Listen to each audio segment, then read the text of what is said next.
اللہ کے پاک کلام قرآن مجید میں یہ 17واں پارہ ہے اور سورہ حج ہے۔ سورہ حج کی آیت نمبر 40 سے 45 تک کی یہ آیات ہیں جو آج ہمارے زیر مطالعہ ہیں۔ سورہ حج کی 17ویں پارے میں آیت نمبر 40 سے 45 تک کی آیات۔ سب سے پہلے ان مبارک آیات کا سادہ سا ترجمہ اور مفہوم اللہ کے مبارک نام سے جو بڑا مہربان، بہت زیادہ رحم کرنے والا ہے۔ وَلَوْلَا دَفْعُ اللَّهِ النَّاسَ بَعْضَهُمْ بِبَعْضٍ، اگر اللہ تبارک و تعالی مختلف لوگوں کو مختلف دوسرے لوگوں کے ہاتھوں سے سزا نہ دلواتا رہے، قابو نہ کرتا رہے، لَهُدِّمَتْ صَوَامِعُ، تو تم دیکھو گے کہ یہ عیسائیوں کے گرجے، یہ یہودیوں کے عبادت گاہیں اور باقی مذاہب کی جتنے عبادت گاہیں ہیں اور مسلمانوں کی مساجد، جس میں ان سب میں اللہ کا نام بلند بھی کیا جاتا ہے اور سب سے زیادہ اللہ کا نام انہی عبادت گاہوں میں لیا جاتا ہے، تو یہ ساری کی ساری ختم ہو جائیں، تباہ و برباد ہو جائیں، اور یہ لوگ جو ظالم اور بدماش لوگ ہیں یہ اپنی ظلم کی وجہ سے اللہ کی عبادت گاہوں کو تباہ و برباد کر دیں۔ وَلَيَنْصُرَنَّ اللَّهُ مَن يَنْصُرُهُ، اللہ کا یہ فیصلہ ہے جو اللہ کے دین کو غالب کرنے کے لیے، اللہ کے دین کو غالب کرنے کے لیے حق والوں کے ساتھ کھڑا ہوتا ہے، اللہ ہمیشہ اس کی مدد کرتا ہے۔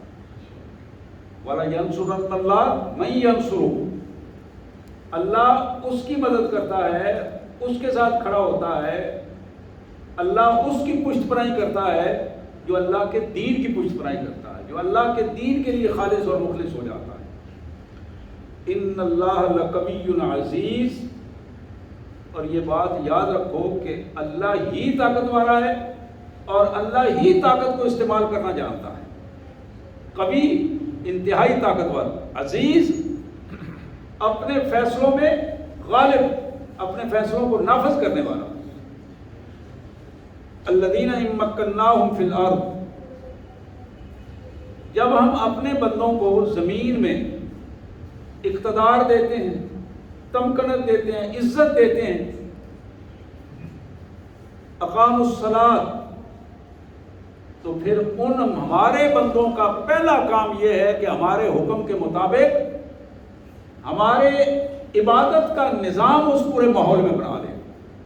اقامت صلاۃ، نماز کو اس معاشرے کا غالب حصہ بنا دیں۔ اس معاشرے میں جب نماز کا وقت ہو تو دنیا سارے کام چھوڑ کر نماز کے لیے آئے۔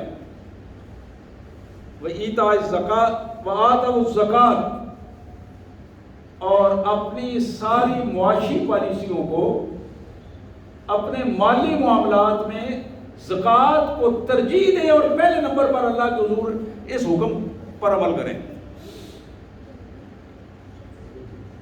وَأَمَرُوا بِالْمَعْرُوفِ، اللہ کی اطاعت کو، اللہ کے حکموں کو نافذ کرنے کے لیے پوری طاقت استعمال کریں۔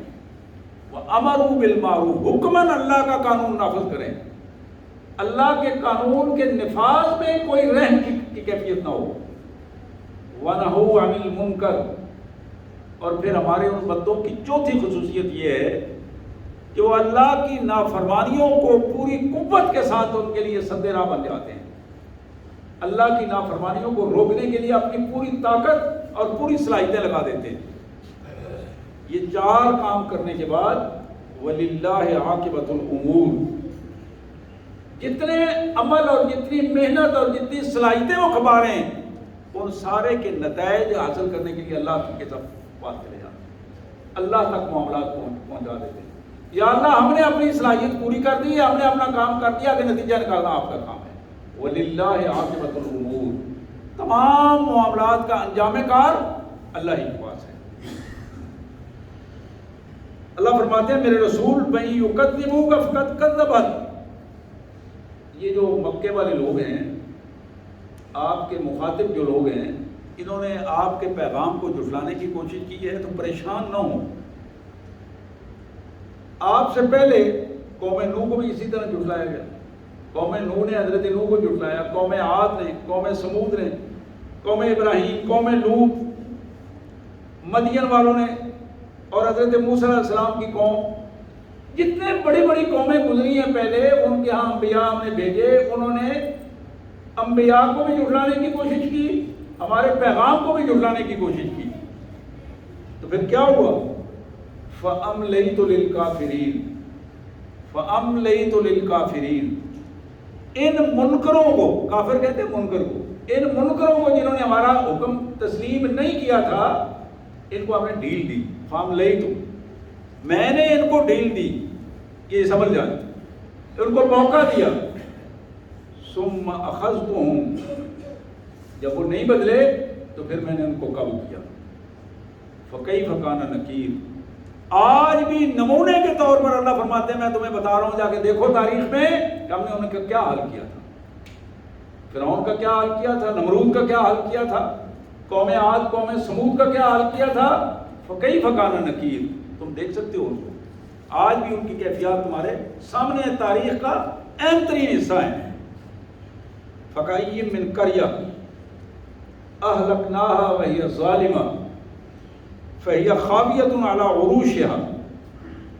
کتنی ایسی بستیاں اس کائنات میں تمہیں نظر آئیں گی, تاریخ کا وہ حصہ ہے کہ ہم نے ان بستیوں کو ان کے ظلم کی وجہ سے, اس بستیوں میں بسنے والے مترفین جو ظالم تھے, غنڈہ گر تھے, بدماش تھے اور اپنے چلانا چاہتے تھے, اس ظلم کی وجہ سے ہم نے ان بستیوں کو تاراج کر دیا. اہلکناہا, ہلاک کر دیا ہم نے. کن کو؟ فَهِيَ ظَالِمَةٌ, ان ظالم بستیوں میں بسنے والے لوگوں کو. وَهِيَ خَاوِيَةٌ عَلَىٰ عُرُوشِهَا, ہم نے ان کے جتنے مکانات تھے, بلڈنگ تھی, ان کی بنیادوں سے اٹھا کر ان کو, ان کے چھتوں کو ان کی بنیادوں پر لا کر مارا. وَبِئْرٍ مُعَطَّلَةٍ, اور پھر ہم نے ان کی آب رسانی, پانی کے جتنے ذرائع تھے, کنویں, نہریں, جتنے ذرائع تھے, وہ معطلہ, ان کو ہم نے ختم کر دیا. وَقَصْرٍ مَشِيدٍ, اور پھر بڑے بڑے محلات جو انہوں نے بنائے تھے رہنے کے لیے, ہم نے انہیں زمین بوس کر کے, ٹکڑے ٹکڑے کر کے, برباد کر کے رکھ دیا. افلم یسیروا فی الارض, کیا یہ لوگ زمین میں چلتے پھرتے نہیں ہیں؟ فَتَكُونُ لَهُمْ قُلُوبٌ يَعْقِلُونَ بِهَا, ان کے پاس دل نہیں ہے کہ اپنے دلوں کو استعمال کر کے غور و فکر کریں اور درست فیصلے کریں. وَآذَانٌ يَسْمَعُونَ بِهَا,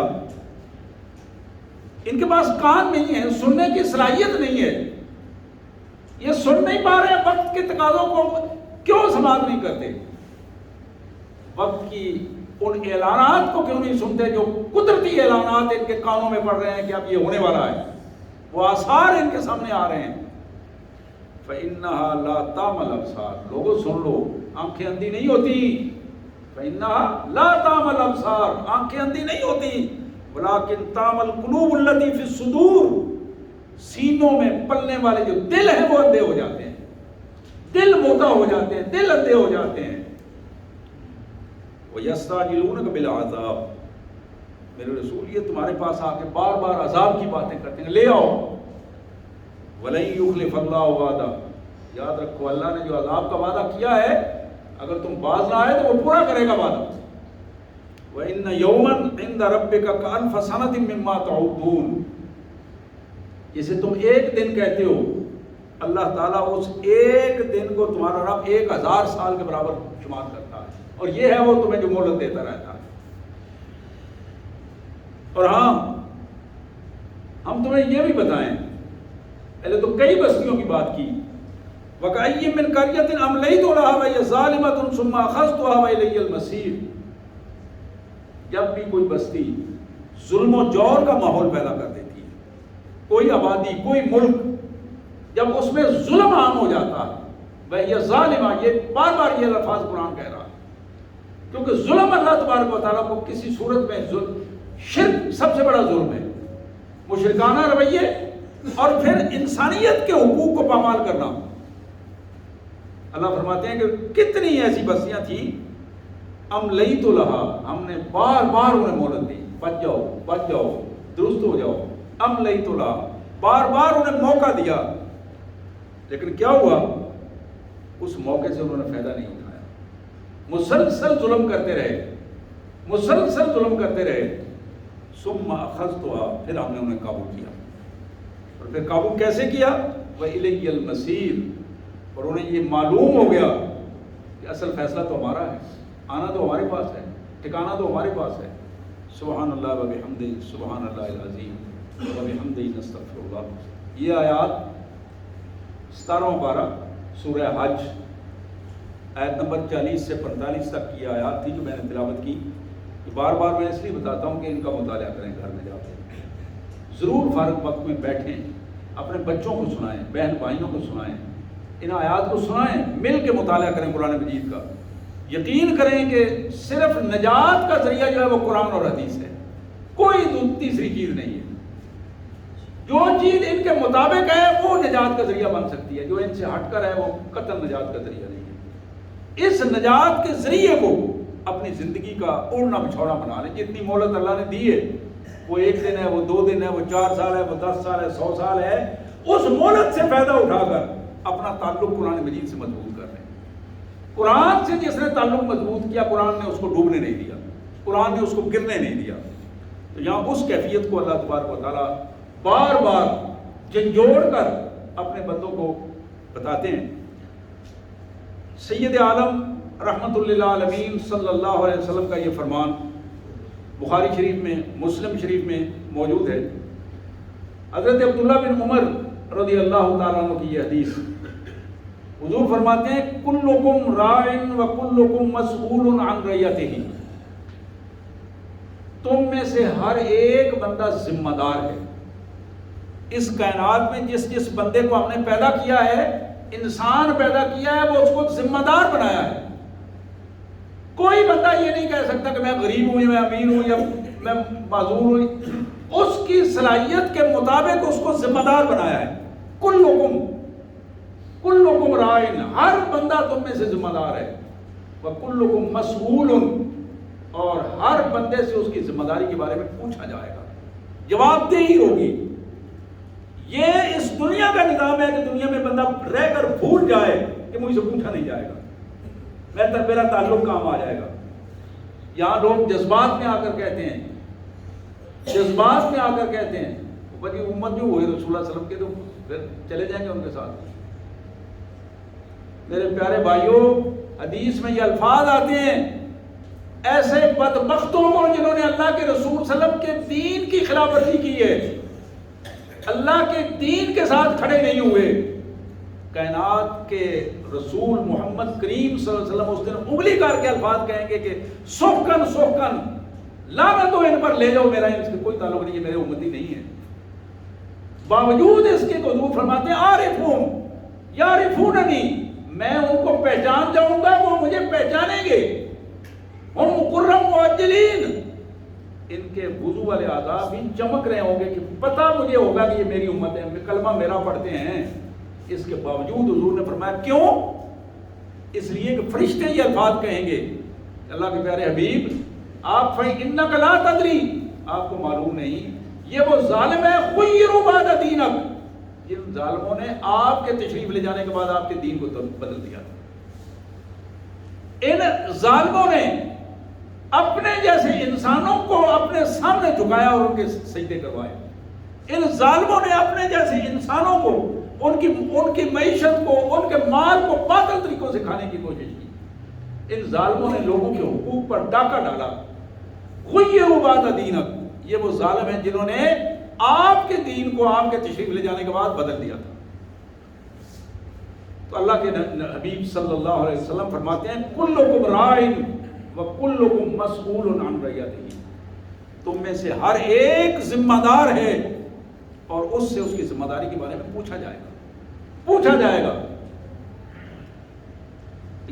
اب اس حد تک سورہ اعراف میں جو الفاظ آتے ہیں، اللہ فرماتے ہیں کہ ہم ہر اس رسول سے بھی پوچھیں گے جس کو ہمیں امت کی طرف بھجوایا، رسول کو کھڑا کر دیں گے۔ اللہ کے دربار میں اللہ کے رسول کھڑے ہوں گے، ان کی امت کے قوم ان کی ساری سامنے کھڑی ہوگی. وَلَنَسْأَلَنَّ الْمُرْسَلِينَ، ہم رسولوں سے بھی پوچھیں گے اور جن کی طرف وہ بھیجے گئے تھے ان کی ساری امت کو کھڑا کر کے ان سے بھی پوچھیں گے. دونوں سے سوال و جواب ہوگا، دونوں سے پوچھا جائے گا. رسول وہاں عرض کریں گے کہ اللہ میں نے اپنی ذمہ داری پوری کر دی تھی، آپ نے جس ذمہ داری دے کر مجھے ذمہ دار بنایا تھا میں نے وہ پوری کی ہے. آپ جانتے ہیں میں نے آپ کے سامنے یہ سارا عمل کیا. اب وہاں جو لوگ جھوٹے لوگ ہوں گے جنہوں نے اپنی زندگیوں کو اپنی مرضی کے مطابق گزارنے کی کوشش کی ہوگی، شیطانی کوششوں کے وہ نمائندے بنے ہوں گے، ابلیسی قوتوں کے وہ اداکار بنے ہوں گے، اس دن اللہ کے حضور وہ ذلت اور رسوائی اور تباہی کی پوزیشن میں ہوں گے. تو یہاں اللہ کے رسول صلی اللہ علیہ وسلم نے اس کیفیت کو بتایا. الامام رائن ومسئول عن رعیتہ، قوم کا حکمران، یہ سب سے پہلے آپ نے باقی کو بعد میں لائے. الامام قوم کا حکمران، مسئول رائن وہ ذمہ دار ہے اپنی پوری قوم کا، ذمہ دار ہے اپنی پوری قوم کا. بالکل اسی طرح کہ جس طرح حضرت عمر ذمہ دار تھے، وہ جو رات کو گلیوں میں اندھیروں میں پھرتے تھے، اپنی نیند پوری نہیں ہوتی تھی لیکن راتوں کو گلیوں میں پھرتے تھے. بالکل اسی طرح جس طرح حضرت عمر نے یہ الفاظ کہے تھے رضی اللہ تعالیٰ عنہ، یہ الفاظ کہے تھے کہ اگر نیل کے کنارے ایک کتا بھی پیاسا مر گیا تو کل عمر سے پوچھا جائے گا، ایک بکری کا بچہ اگر پیاسا مر گیا تو عمر سے پوچھا جائے گا. تو حضرات یہ وہ پوزیشن ہے. الامام رائن، حکمران جس سطح کا بھی حکمران ہے، نیچے سے لے کر اوپر تک جس سطح کا بھی حکمران ہے، جس کی تحویل میں اقتداء میں جتنے لوگ دیے گئے ہیں ان لوگوں کا وہ ذمہ دار ہے اور ان کے بارے میں ان سے پوچھا جائے گا. جس گاؤں کا کوئی چودھری ہے، اس گاؤں کی چودرا کے حوالے سے، جس کی وہ جہاں چلتی ہے، جس کا حکم جہاں چلتا ہے، جس کی بات لوگ مانتے ہیں، اس کو اس کی ذمہ داری کے حوالے سے، اس کے حوالے سے پوچھا جائے گا. الامام رائن ومسئول عن رعیتہ، ایک دفتر میں ایک ذمہ دار ہے، اس دفتر میں اس کی ذمہ داری کے حوالے سے اس سے پوچھا جائے گا. ایک ایس ایچ او کو بے لگام نہیں چھوڑا جائے گا، اس سے پوچھا جائے گا کہ تمہاری ذمہ داری تمہارے تھانے کے اندر، تمہارے تھانے کی چار دیواری کے اندر کیا کیفیت تھی، اور تھانے دار صاحب ذمہ داری کے چار دیواری کے باہر کیا کیفیت تھی. بالکل اسی طرح جس طرح کہ ایک ڈپٹی کمشنر کو یہ سوال ہوگا اللہ کے حضور کہ تمہارے ضلع میں کیا ہوتا رہا تھا، کیا تم پیسے لینے کے لیے اللہ کی قانون کی خلاف ورزی کرنے میں سب سے چند قدم آگے بڑھ کر وہ خلاف ورزی اس لیے کرتے تھے کہ چند روپے تمہیں مل جائے اور سٹیٹس مل جائے؟ بلاخر الیہ المصیر، آنا تو تم نے ہمارے پاس ہے، فیصلہ تو ادھر ہونا ہے. الامام الرائن، الامام الرائن ومسئول عن رعیتہ، حکمران جس سطح کا بھی ہے، جہاں جہاں جس کسی کا حکم چلتا ہے، اس کے حکم چلنے کی اس رعیت جہاں جہاں اس کی ہے، چاہے وہ رعیت میں ایک آدمی ہے، 2 ہے، 10 ہیں، ان کے بارے میں اس سے سوال ہوگا. لاکھوں ہیں، کروڑوں، 25 کروڑ عوام ہے، وزیر اعظم صاحب سے پوچھا جائے گا، جنرل صاحب سے پوچھا جائے گا، چیف جسٹس صاحب سے پوچھا جائے گا، اسمبلی کے اسپیکر صاحب اور چیئرمین سینٹ صاحب سے پوچھا جائے گا کہ تمہیں کیا کیا ذمہ داریاں دی تھی. صرف یہ ذمہ داریاں تھی کہ جہاز خریدو، صرف یہ ذمہ داریاں تھیں کہ تم بڑی بڑی گاڑیوں میں بیٹھو، یا یہ ذمہ داریاں تمہیں دی تھی کہ تم اس قوم کے لیے یہ جو دستوری ذمہ داریاں ان کو کس انداز میں ادا کرتے ہو؟ الامام الرائن، الامام الرائن، حکمران جس سطح کا بھی ہے وہ اس سطح کا ذمہ دار ہے، وہ مسئول عن رعیتہ، اور اپنی ذمہ داری اور رعیت کے بارے میں اس سے سوال ہوگا، پوچھا جائے گا. اس کی پھر آپ نے آگے مثال ارشاد فرمائی، فرمایا والرجل راع فی اہلہ ومسئول عن رعیتہ، ہر بندہ اپنے گھر کا ذمہ دار ہے. گھر کی چار دیواری کے اندر اس کی بیوی ہے، اس کے بچے ہیں، اس کے بوڑھے والدین ہیں، بہن بھائی ہیں، جس جس پر اس کا حکم چلتا ہے، جس جس کی وہ رعایت رکھتا ہے، جس کو اس نے چھت مہیا کی ہے، جن کو وہ لباس مہیا کرتا ہے، جن کو وہ خوراک مہیا کرتا ہے، والرجل راع فی اہلہ ومسئول عن رعیتہ، آدمی اپنے گھر کی ہر بات کا ذمہ دار بنایا گیا ہے اور اس سے اس کے بارے میں پوچھا جائے گا، اس کے بارے میں پوچھا جائے گا۔ یہ بات قطعاً نہیں ہے کہ چھوڑ دیا جائے گا۔ 17ویں پارے کے شروع میں اللہ فرماتے ہیں اقترب للناس حسابهم وهم فی غفلۃ معرضون، لوگوں کا حساب قریب آ گیا ہے، سر پہ حساب آ گیا ہے، نہیں پتا کہ کل موت آئے اور حساب شروع ہو جائے، اور وہ غفلت میں پڑے ہوئے ہیں، بے پرواہ ہو کے پڑے ہوئے۔ خیر ہے عالم بڑا ٹائم ہے، عالم بھائی انڈیاں زمیناں خریدیاں نے، گڈیاں خریدیاں نے، وہ بچیاں دی شادیاں کردیاں نے، بڑے بڑے محل بنانے نے، بچیاں کو باہر توڑنا ہے، آنا جانا۔ اقترب للناس حسابهم وهم فی غفلۃ معرضون۔ دوسری آیت میں اللہ فرماتے ہیں لوگوں نے یہ سمجھ لکھا رکھا ہے ان یقولوا آمنا، کہ ہم صرف اتنا کہہ دیں لا الہ الا اللہ پڑھ لیں، وہم لا یفتنون، وہ آزمائے نہیں جائیں گے، پکڑے نہیں جائیں گے، پوچھا نہیں جائے گا۔ فرمایا نہیں، یہ بات غلط ہے، جب تک ہم سچے اور جھوٹے کو واضح نہیں کر دیں گے اس وقت تک ہم چھوڑیں گے نہیں، اور ان کا بالکل الگ الگ ہم ان کا نتیجہ جو وہ سامنے رکھیں گے۔ پھر فرمایا والمرأۃ راعیۃ فی بیت زوجہا، کہ میری آواز جن بہنوں تک پہنچ رہی ہے وہ بھی اس جملے کو سنیں۔ ایک عورت، ماں، بیوی، ذمہ دار ہے بیوی اپنے گھر کی، اپنے گھر کے افراد کی وہ ذمہ دار ہے، گھر کے ماحول کی اس کو ذمہ دار بنایا گیا ہے، اور وہ اپنے خامد کی عزت کی، خامد کی مال کی اور اس کے اولاد کی ذمہ دار ہے، اور اس سے اس کے بارے میں پوچھا جائے گا۔ والمرأۃ راعیۃ فی بیت زوجہا، اپنے خامد کے گھر میں بیوی خامد کے مال و دولت، اس کی عزت اور اس کے بچوں کی ذمہ دار ہے۔ آج بہنیں، بیٹیاں، مائیں، بیویاں گھروں کے ماحول میں جس طرح کا بیرونی ماحول بن گیا ہے، اسی طرح میڈیا نے گھروں کا ماحول اس طرح کر دیا ہے کہ سادہ سی بات ہے، کچن تک بھی کی بھی پرواہ نہیں ہوتی، اور موبائلوں میں اس طرح لگے ہوتے ہیں کہ ان کو ہوش و حواس سے اڑ گئے۔ نمازیں جا رہی ہوتی ہیں، اذانیں ہو رہی ہوتی ہیں، ڈرامے لگے ہوتے ہیں، بیٹھے ہوئے ہیں، کوئی پرواہ نہیں۔ جس گھر میں ماں ذمہ دار ہے اور اس اپنی ذمہ داری محسوس کرتی ہے، آپ یقین کریں کہ وہ گھر کامیاب بھی ہے، وہ گھر متقیوں کا گھر بھی ہے، اور اس میں وقت کے پر نمازیں بھی ہوتی ہیں اور سچائی بھی ہوتی ہے۔ لیکن جہاں مائیں سستی کر جاتی ہیں، مائیں سستی کر جاتی ہیں، بیویاں خامد کے عدم موجودگی میں یا موجودگی میں سستی کر جاتی ہیں اپنی اولاد کی تربیت کے حوالے سے، وہاں ساری زندگی اس اولاد کے مسائل جو ہیں بنے رہتے ہیں، پریشانی رہتی ہے۔ تو یہاں اس کیفیت کو اللہ کے رسول صلی اللہ علیہ وسلم نے فرمایا والمرأۃ راعیۃ، ایک عورت ذمہ دار ہے فی بیت زوجہا، اپنے خامد کے گھر کی، ومسئولۃ عن رعیتہا، اور اس سے اس رعیت کے بارے میں، گھر کے بارے میں، ایک ایک فرد اور ایک ایک چیز کے بارے میں اس سے سوال ہوگا اور وہ جواب دے ہے اس کی۔ پھر فرمایا والخادم راع فی مال سیدہ، ایک ملازم اپنے آقا کے مال کا ذمہ دار ہے،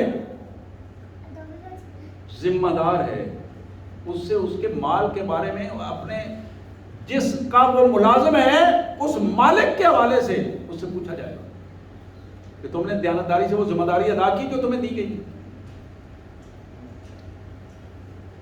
اور یہ بڑی عجیب بات ہے، کہنے کو تو ہمارے دستور میں لکھا ہوا ہے کہ یہ سول سرونٹس ہیں، عوام کے ملازم ہیں، سول سرونٹس ہیں، عوام کے ملازم ہیں۔ یہ جو عوام کے ملازم ہیں وہ کروڑوں کی گاڑیوں میں بیٹھ کر عوام کی ریڑیاں چیک کرتے ہیں۔ یہ وہ کیفیت ہے جس کو اللہ کے رسول صلی اللہ علیہ وسلم نے فرمایا کہ وہ خادم اپنے آپ کو خادم سمجھے، اسٹیٹ کا بھی خادم ہے، اور وقت کے ذمہ دار کا کامہ بھی خادم ہی ہے. ایک ایک فرد اپنے اپنے انداز میں وہ گھر کی خدمت کے لیے مامور ہے تو گھر والوں کا اس اپنے آقا کے مال کا وہ محافظ اس کو ہونا چاہیے اور اپنے مالک کی عزت کا اس کو محافظ ہونا چاہیے. اس کے نظروں میں بھی حیا ہونی چاہیے اور اس کے ہاتھ بھی دیانتداری والے ہونے چاہیے. والخادم راع، ایک ملازم جس سطح کا بھی ہے، وہ گھر میں ہے، وہ دکان پہ ہے، وہ پورے ملک میں اسٹیٹ کا ملازم ہے، جہاں جہاں بھی جو فرد موجود ہے وہ ملازم ذمہ دار ہے اور اس کی ملازمت کے حدود کے اندر اس سے سوال ہوگا اور اس کی جواب دہی ہوگی، اس سے پوچھا جائے گا. اور پھر اللہ کے رسول صلی اللہ علیہ وسلم نے آخر میں پھر وہی جملہ دہرایا جو شروع میں کہا تھا، کلکم راع کلکم راع. ایک دوسرے حدیث میں الا کے لفظ آتے ہیں، الا کلکم راع، لوگوں الرٹ ہو جاؤ، خبردار ہو جاؤ، تم میں ہر ایک ذمہ دار ہے اور اس کے ذمہ داری کے حوالے سے کل اللہ کے حضور اس سے پوچھا جائے گا. یہ حدیث مبارک بخاری اور مسلم کی حدیث تھی جو میں نے آپ کے سامنے پیش کی. اور میری درخواست ہے کہ یہ جو احادیث آپ سنتے ہیں جتنی توجہ سے سن کر ان کو محفوظ کرتے ہیں، اپنی محفلوں میں ان احادیث کا تذکرہ کیا کریں، ان کو سنایا کریں کہ آج میں نے یہ حدیث سنی ہے، اللہ کے رسول صلی اللہ علیہ وسلم کا یہ فرمان سنا ہے، اور اس سے آپ کے اندر بھی ایک صالحیت کا جذبہ پیدا ہوگا اور جہاں آپ جائیں گے وہ اللہ کے رسول کا پیغام آپ پہنچائیں گے اور اس حوالے سے اور زیادہ بہتری کی پوزیشن ہوگی. نبی رحمت صلی اللہ علیہ وسلم نے فرمایا، ابن حبان کی یہ حدیث، صحیح ابن حبان، جناب انس بن مالک رضی اللہ تعالیٰ عنہ کی یہ روایت، حضور فرماتے ہیں کہ ان اللہ سائل کل راع عما استرعاہ حافظہ ام ضیعہ. حضور نے فرمایا کہ کل اللہ کے حضور عدالت میں جب لوگ پیش ہوں گے، اللہ کی عدالت میں جب لوگ پیش ہوں گے تو اللہ کے حضور ایک ایک چیز کے بارے میں پوچھا جائے گا، ام حافظہ او ضیعہ، کہ اس نے اپنی ذمہ داری میں رہ کر حفاظت کی، ذمہ داری درست انداز میں ادا کی، یا اپنی ذمہ داری کو ضائع کر دیا، جان بوجھ کر اپنی مرضی سے کسی کے کہنے پر. سٹیٹس ملا، اختیارات مل گئے، اور سٹیٹس اور اختیارات ملنے پر کیا ہوا؟ اپنی مرضی کے مطابق مال اکٹھا کرنے کے لیے عزت کو پامال کر دیا، اپنی رشتہ داروں کے کہنے پر، برادریوں کے کہنے پر، اپنی جماعت کے سربراہوں اور ذمہ داروں کے کہنے پر مختلف فیصلے بدل دیے، اور نتیجہ کیا نکلا؟ جب انسانی حقوق پامال ہوئے تو نتیجہ یہ نکلا کہ اللہ کے حضور وہ بندہ مجرم ٹھہرا اور جہنم کا ایندھن بن گیا. اللہ کے رسول صلی اللہ علیہ وسلم کی ایک اور حدیث مبارک، ابو داؤد کی یہ حدیث ہے، جناب ابو ہریرہ رضی اللہ تعالیٰ عنہ کی یہ روایت، حضور نے فرمایا کہ من ولی القضاۃ او جعل قاضیا بین الناس فقد ذبح بغیر سکین. لوگوں، جو شخص فیصلہ سنانے کے لیے مجسٹریٹ لگ گیا، قاضی لگ گیا، جج لگ گیا، اس کو اختیار دیا گیا کہ تم فیصلہ کرو لوگوں کے درمیان، جج بنا دیا گیا، قاضی بنا دیا گیا، اختیارات دے دیے گئے، سیشن جج صاحب ہیں، ہائی کورٹ کے جج صاحب ہیں، سپریم کورٹ کے جج صاحب ہیں، آئینی عدالت کے جج صاحب ہیں. حضور نے فرمایا کہ اگر اس بندے نے اس میں ہیر پھیر کر دی، فقد ذبح بغیر سکین، یہ وہ بندہ ہے جو بغیر چھری کے ذبح کر دیا گیا. یعنی جس کو کہتے ہیں نا کھلی چھری، یہ وہ الفاظ ہیں، بغیر چھری کے ان کے اذیت ناک کیفیت میں اپنے آپ کو اس نے ذبح کر دیا. اللہ کے حضور اس کو اختیار دیا گیا تھا، یہ اختیار اللہ کی مرضی سے، اللہ کے اس کائنات کے مالک کا اختیار ہے فیصلہ کرنا. اس اختیار کو اس بندے کو دیا گیا اور اس اختیار کو اس نے اللہ کے اختیار کو غلط استعمال کیا. فقط ذبح بغیر سکین، یہ بندہ کھنڈی چھری سے ذبح کر دیا گیا اور اس کی حالت جو ہے وہ بدترین حالت ہوگی. جناب بریدہ رضی اللہ تعالیٰ عنہ کی ایک روایت ہے, یہ بھی ابو داؤد میں ہے. حضور نے فرمایا القضاۃ الثلاثہ, یہ جو جج ہیں یہ 3 قسم کے ہوتے ہیں. القضاۃ الثلاثہ, قاضی 3 قسم کے ہیں. آپ نے فرمایا کہ واحد فی الجنہ و اثنان فی النار, ان تینوں میں ایک تو جنتی ہے, 2 قسم کی جو ہے وہ جہنمی ہیں, پکے جہنمی ہیں. آپ نے فرمایا فَأَمَّا الَّذِي فِي الْجَنَّةِ رَجُلٌ عَرَفَ الْحَقَّ فَقَضَىٰ بِهَا, وہ شخص جو جج بن کر جنتی ہے, یہ وہ شخص ہے فقد عرف الحق, جس نے حق کو پہچان لیا, مقدمے کو جان لیا اور اس نے حق کو پہچان لیا. فقضا بھی, اور اس کے مطابق صحیح فیصلہ کیا, درست فیصلہ کر دیا, سچ جانا اور درست فیصلہ کیا. یہ وہ بندہ ہے جو اللہ تبارک و تعالیٰ کی جنت اس کا انتظار کرتی ہے, فرشتے اس کا استقبال کریں گے. یہ وہ شخص ہے.